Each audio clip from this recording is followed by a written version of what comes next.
പിതാവിൻ്റെയും പുത്രൻ്റെയും പരിശുദ്ധാത്മാവിൻ്റെയും നാമത്തിൽ ആമേൻ. എൻ്റെ പ്രിയപ്പെട്ടവർ, ഇന്ന് ഏപ്രിൽ 26 ഞായറാഴ്ച.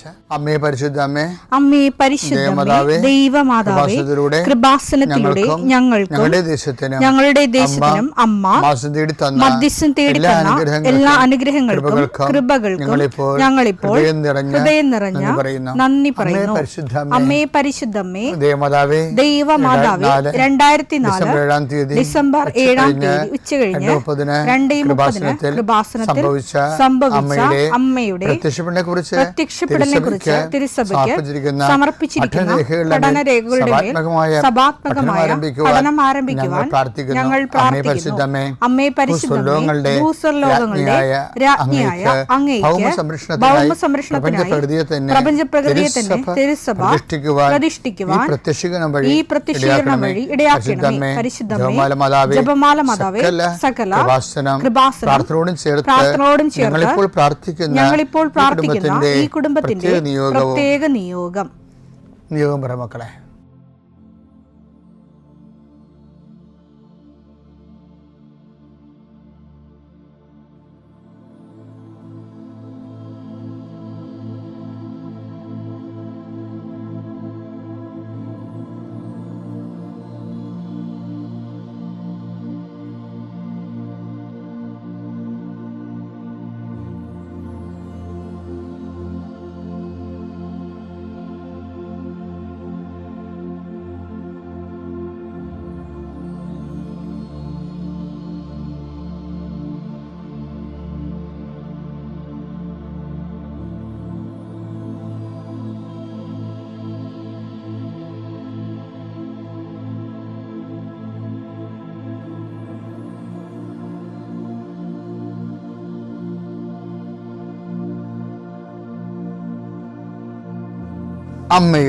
അമ്മയുടെ പ്രത്യക്ഷീകരണത്തിന്റെ ഈ അനുഗ്രഹവേളയിൽ ഞങ്ങൾക്ക് സാധിച്ചു തരുവാൻ കനിയണമേ.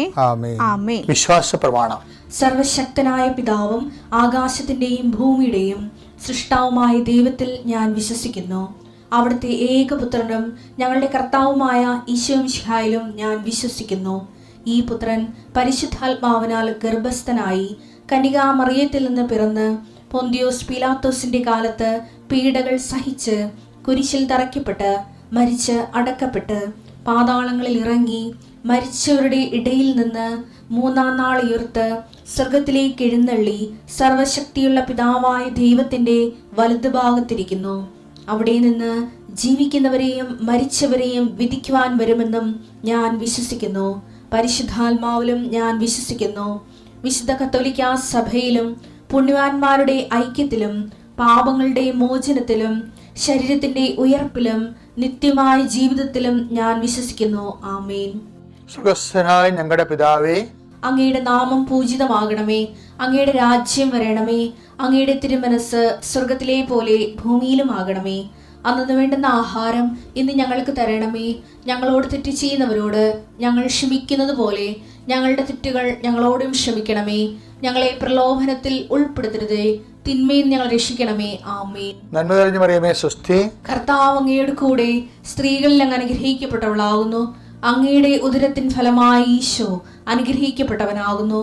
പരിശുദ്ധ മറിയമേ, തമ്പുരാന്റെ അമ്മേ, പാപികളായ ഞങ്ങൾക്ക് വേണ്ടി ഇപ്പോഴും ഞങ്ങളുടെ മരണസമയത്തും തമ്പുരാനോട് അപേക്ഷിക്കണമേ. ആമേൻ.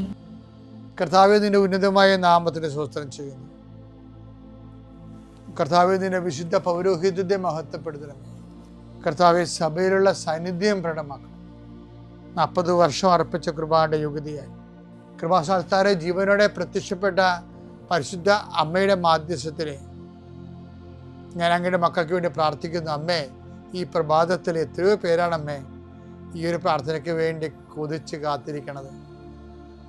അവർക്ക് എവിടെ എന്തെല്ലാമോ കാര്യങ്ങളുണ്ട്. ഇന്ന് അവരുടെ കഴിവിൽ നിൽക്കാത്ത കാര്യങ്ങളുണ്ട്. കർത്താവേ, അങ്ങയുടെ മക്കളുടെ കഴിവിൽ നിൽക്കാത്ത കാര്യങ്ങൾ, ആ കാര്യങ്ങളെക്കുറിച്ച് ഓർക്കുമ്പോൾ ഭയവും പേടിയും പ്രയാസവും സങ്കടവും നിരാശയും ഒക്കെ തോന്നുന്ന വിഷയങ്ങൾ, വ്യക്തികൾ, അതെല്ലാം യേശുക്രിസ്തു നാമത്തിൽ ഞാൻ ബന്ധിക്കുന്നു. കർത്താവേ, അങ്ങയുടെ മക്കള് ഇനി സമാധാനത്തിൽ വിട്ടേക്കണമെന്ന് പറഞ്ഞല്ലേ ഈശോ. ഞങ്ങളുടെ ദാസനെ സമാധാനം, എൻ്റെ രക്ഷ ഞാൻ എൻ്റെ കണ്ണുകൊണ്ട് കണ്ടിരിക്കുന്നു. അങ്ങയുടെ ദാസനെ സമാധാനം വിട്ടേക്ക്. സമയം ദീർഘദർശി പറഞ്ഞതുപോലെ അങ്ങയുടെ മക്കൾ ഈ പ്രാർത്ഥനയ്ക്ക് ശേഷം സമാധാനം കണ്ടെത്താൻ ഇടയാക്കണം പ്രാർത്ഥിക്കുന്നു. നിങ്ങളുടെ ജീവിത ചിന്തകള്, നിങ്ങളിന്ന് പോകാനിരിക്കുന്ന ഇടങ്ങള്, സംസാരിക്കുന്ന വ്യക്തികള്, ഒപ്പിടുന്ന പേപ്പറുകള്, എഴുതുന്ന രേഖകള്, എൻ്റെ മക്കള് ജീവിത ഉപായത്തിന് വേണ്ടിയും മേൽഗതിക്ക് വേണ്ടിയും ജോലിക്ക് വേണ്ടിയും ജോലിയുടെ അനുബന്ധ കാര്യങ്ങൾക്ക് വേണ്ടിയും എവിടെയെല്ലാം യാത്ര ചെയ്യുന്നു, ആരോടെല്ലാം സംസാരിക്കുന്നു, ഫോൺ ചെയ്തിട്ട് എന്തെങ്കിലും ഡേറ്റോ കാര്യമോ തീരുമാനമോ വാക്കോ പ്രവൃത്തിയോ തീരുമാനം കിട്ടാൻ വേണ്ടി കാത്തിരിക്കുന്നു. അതെല്ലാം മക്കൾക്ക് അനുകൂലമാവുകയും അത് ഈശോയുടെ നാമത്തിൽ ഞാൻ നിങ്ങളെ അനുഗ്രഹിക്കുകയും ചെയ്യുന്നു. എൻ്റെ കർത്താവേ, മനുഷ്യൻ്റെ ഭീഷണി കാരണം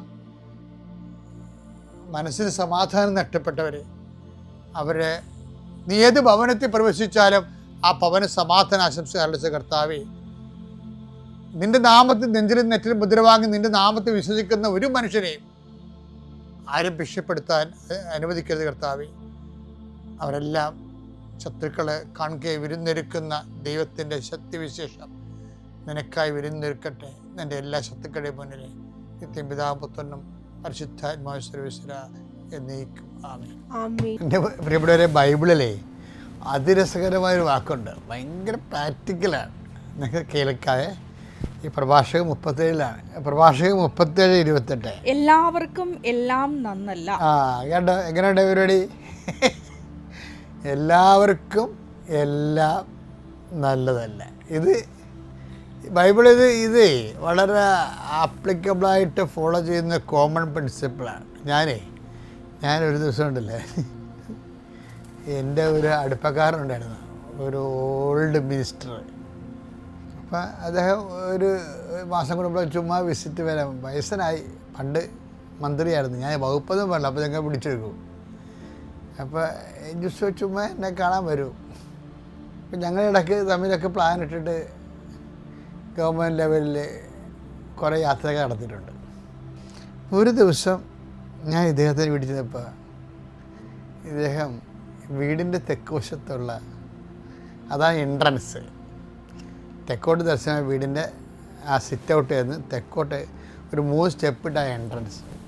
ആ എൻട്രൻസ് കെട്ടി അടക്കണം പുള്ളി. അപ്പം ഞാൻ പറഞ്ഞു, സാറേ എന്നാ പരിപാടിയാണെന്ന് ചോദിച്ചു. എൻ്റെ ഇവിടെ മുഴുവൻ രോഗമാണ്, ഭാര്യ ഇപ്പം അവിടെ രോഗമായിട്ട് കിടക്കുക, ഇപ്പം മകന് അസുഖം, എനിക്കസുഖം. അപ്പം ഇത് എന്നെക്കുറിച്ച് പറഞ്ഞപ്പോൾ ഈ വിഷയത്തൊക്കെ അറിവുള്ളവർ പറഞ്ഞത്, തെക്കോട്ട് ഇറങ്ങണത് ശരിയല്ല, തെക്കോട്ട് ഇറങ്ങി എപ്പോഴും ഇങ്ങനെ ക്ഷീണവും രോഗവും ചിലപ്പോൾ മരണം വരെ സംഭവിക്കും. അതുകൊണ്ട് അത് കെട്ടിയടച്ചിട്ട് കിഴക്കോട്ട് ഇറങ്ങാൻ പറഞ്ഞു. അപ്പം അദ്ദേഹം എന്നെക്കാലത്ത് പ്രായമുള്ളതുകൊണ്ട് ഞാൻ തർക്കുത്തരത്തിലൊന്നും പോയില്ല. എന്താ വെച്ചാൽ തർക്കുത്തരത്തിലൊരു വകുപ്പോടെ ഉണ്ട്. എന്ന് സംഭവിച്ചു കഴിഞ്ഞാൽ ഇപ്പം നമ്മുടെ ഈ സാറ് കിഴക്കോട്ട് ഇറങ്ങിയാലും കിഴക്ക് വേറെ ആൾക്കാരുടെ വീടും മതിലൊക്കെ, അതെനിക്കറിയാം. റോഡ് തെക്കുവശത്താണ്. ഇപ്പം കിഴക്കോട്ട് ഇറങ്ങിയാലും നമ്മൾ റോഡിലോട്ട് കയറുമ്പോൾ തെക്കോട്ട് തിരിയേണ്ടി വരും. അപ്പോൾ അതെന്താ, അത് പിന്നെ തെക്കോട്ട് തിരിയണമല്ല. അപ്പം ഞാൻ അതിനെക്കുറിച്ച് അദ്ദേഹത്തിൻ്റെ പ്രായവും പിന്നെ അല്ല, ഞാൻ മറ്റുള്ളവരുടെ വിശ്വാസത്തെ മാനിക്കുന്ന ഒരാളാണ് പൊതുവെ. അപ്പോൾ എന്നാലും എൻ്റെ മനസ്സിൽ ഒരു വചനം വന്ന്, എന്താണെന്നറിയാമോ, ഈ ക്രിസ്തുവിൽ വിശ്വസിക്കുന്നവർക്ക് അല്ലെങ്കിൽ ബൈബിളിൽ വിശ്വസിക്കുന്നവരൊക്കെ ഒരു നിലപാടുണ്ട്.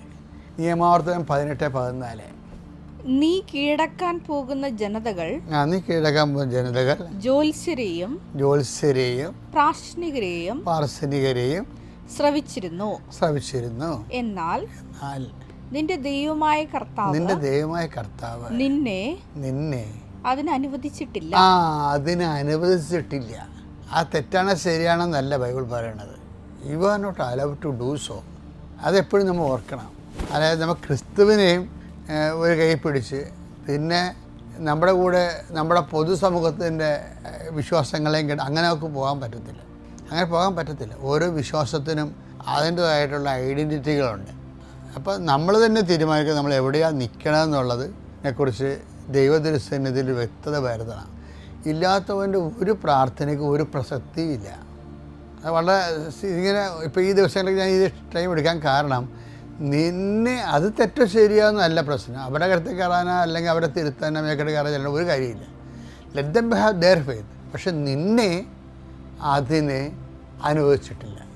When you receive the faith of the Bible and its revelation, കർത്താവിൻ്റെ വെളിപാട് നീ ഫോൺ ചെല്ലുമ്പോൾ നിനക്ക് ദൈവത്തിൻ്റെ വചനങ്ങളാണ് നിൻ്റെ വഴികാട്ടി.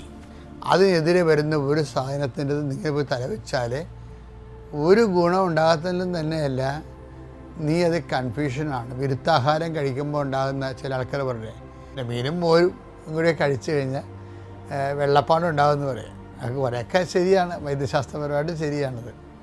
അപ്പം അതുകൊണ്ട് ചുമ്മാ വിശ്വാസികളുടെ കൂട്ടത്തിൽ കുറേ വെള്ളപ്പാണ്ടുകാരുണ്ട്. അവർ വിരുദ്ധാഹാരം കഴിച്ച് വെള്ളപ്പാണ്ടാകണതാണ്. അപ്പം അതുകൊണ്ട് ബൈബിളിൻ്റെ ഈ കൃത്യമായ സ്റ്റാൻഡിങ് ഇൻസ്ട്രക്ഷൻ ഉണ്ട് ഈ വിഷയത്തിൽ. അതുകൊണ്ടാണ് ഈശോ പറഞ്ഞത്, ഞാനാകുന്നു വഴി, ഞാനാണോ സത്യം, ഞാനാണ് ജീവൻ. നീ അതല്ലേ ഫോളോ ചെയ്യണത്. അപ്പോൾ അത് തന്നെ ഫോളോ ചെയ്യുമ്പോഴാണ് ഇപ്പം നമ്മൾ ചിലർ പറയുകയല്ലേ, for best result use Eveready battery.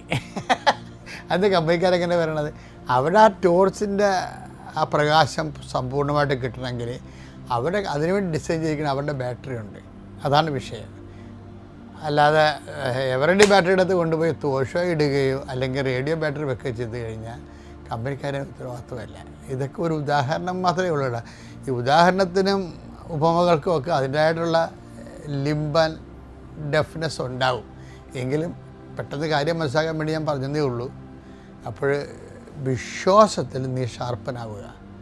ബാക്കിയുള്ളതെല്ലാം ദൈവത്തിൻ്റെ കയ്യിൽ നിന്നാണ്. ആ ദൈവം നിന്നോട് സത്യസന്ധത പ്രവർത്തിക്കുകയും ചെയ്യും. പിതാവിൻ്റെയും പുത്രൻ്റെയും പരിശുദ്ധാത്മാവിൻ്റെയും നാമത്തിൽ.